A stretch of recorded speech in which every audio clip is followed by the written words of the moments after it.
E agora vamos para o habitual vice-versa, hoje entre CDS e PS.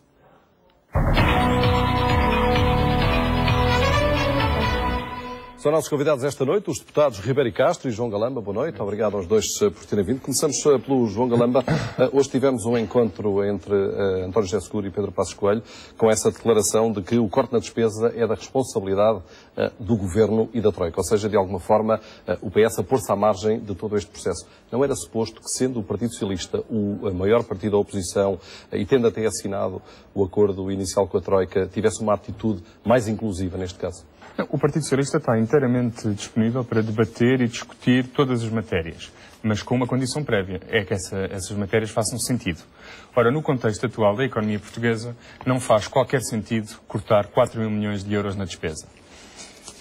Porque, primeiro, é preciso não esquecer que o PIB é despesa e, portanto, cortar 4 mil milhões de euros na despesa é cortar, não é exatamente 4 mil milhões de euros no PIB, mas é muito próximo disso. É pelo menos cortar 4 mil milhões de euros, quer seja por aumento de impostos, quer por corte na despesa, é basicamente retirar 4 mil milhões de euros aos cidadãos portugueses, empresas e famílias, porque a despesa pública é rendimento de alguém. E entre impostos e despesa é sobretudo rendimentos dos portugueses. É possível não cortar nestas circunstâncias? Não se pode cortar. O que as pessoas não percebem é que, neste momento, há um consenso na sociedade portuguesa que se atingiu o limite do aumento de impostos. E com razão. De facto, atingiu-se o limite chamada fadiga fiscal. Mas é que se atingiu também o limite do corte na despesa. É que se cortar na despesa, repare, nós neste momento estamos com uma recessão de 3%. Estamos com o desemprego a 16% e a subir. A trajetória de dívida pública está, neste momento, num nível insustentável. Está a crescer muito mais do que estava previsto no memorando. As famílias e as empresas, depois de 2 anos a reduzir os seus níveis de endividamento, em 2010 são dados do Banco de Portugal, capítulo K do Boletim Estatístico do Banco de Portugal, nós tivemos 2 anos, 2010 e 2011, em que as famílias portuguesas e as empresas portuguesas reduziram o seu nível de endividamento em percentagens do PIB. O que é que o Orçamento de 2012 fez? Inverteu esta tendência.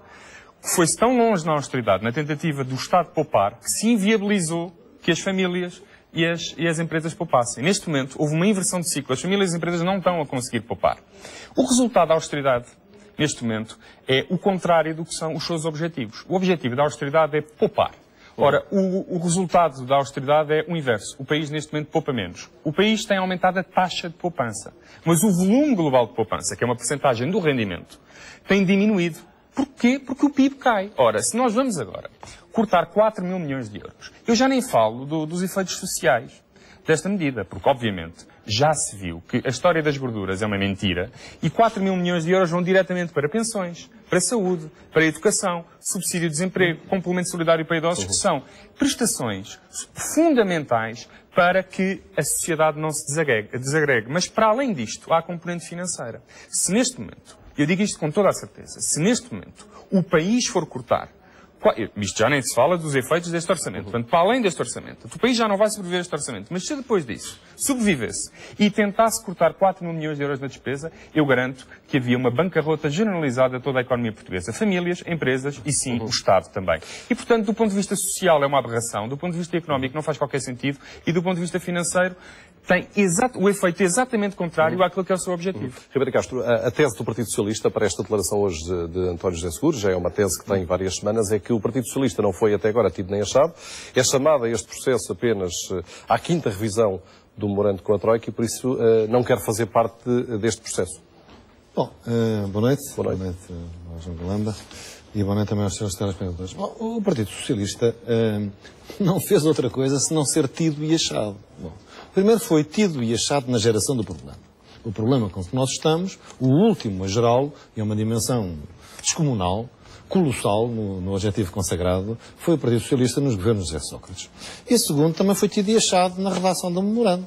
Não é? Portanto, quando, com a bancarrota iminente, se socorre do financiamento, do único financiamento que nós tínhamos, o Partido Socialista foi tido e achado. E, portanto, enfim, se quer pôr fora, se quer fugir à sua responsabilidade, é uma matéria que caberá ao Partido Socialista. Agora, deixe-me dizer algumas coisas também relativamente àquilo que o João Galamba disse e continuam aquilo que é o discurso do Partido Socialista e creio que é o problema sério com que nós estamos confrontados, não é? Porque não é só o Partido Socialista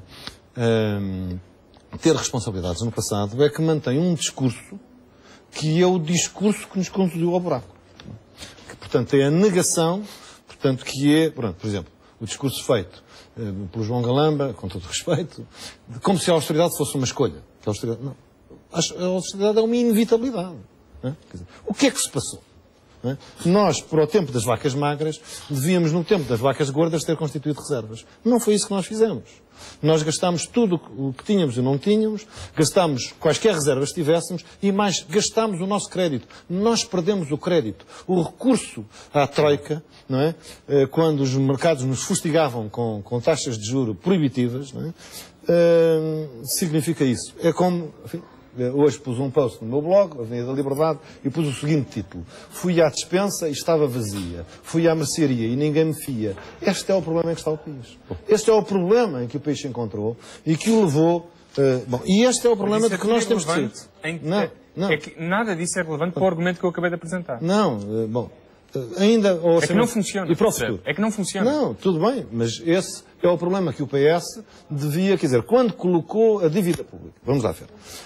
Agora está em causa uma reforma do Estado que poderá ter implicações estruturais no orçamento de cerca de 4 mil milhões de euros. Bom, vamos aos últimos anos dos governos de José Sócrates. Não é? E não é para estar sempre a bater na mesma questão, mas é uma ilustração do nosso problema e da dinâmica que nós estamos. A dívida pública, nesses anos, subiu mais de 80 mil milhões de euros. Dobrou.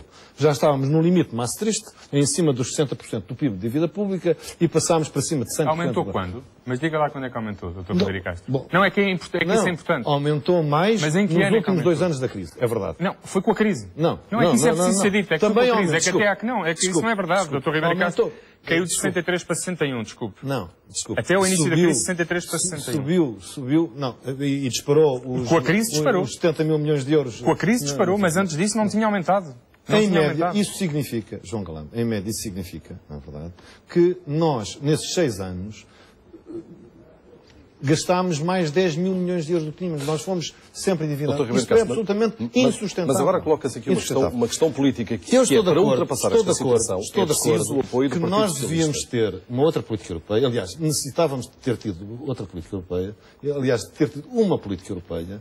E acho que isso é uma... Sobre isso já falámos várias vezes. Aqui a questão é uma questão política. Agora, quanto a esta questão, isto é indispensável, porque nós não podemos falar de Estado social ou qualquer tipo de Estado falido. E essa é a situação em que nós estamos. Mas o que os portugueses pensam nesta altura é, portanto, como é que é possível ultrapassar esta circunstância se os dois maiores partidos não se entendem, se o Partido Socialista diz, como disse hoje Mário Soares, que o partido foi humilhado até este ponto e que agora não faria sentido entrar em todo este processo. O que as pessoas perguntam em casa, porque agora estamos já numa questão política, é como é que é possível cativar o apoio do Partido Socialista e garantir que ele vai entrar neste processo de reforma do Estado. Mário Soares não é líder do Partido Socialista, portanto a direção do PS é que terá que assumir as suas responsabilidades. Enfim,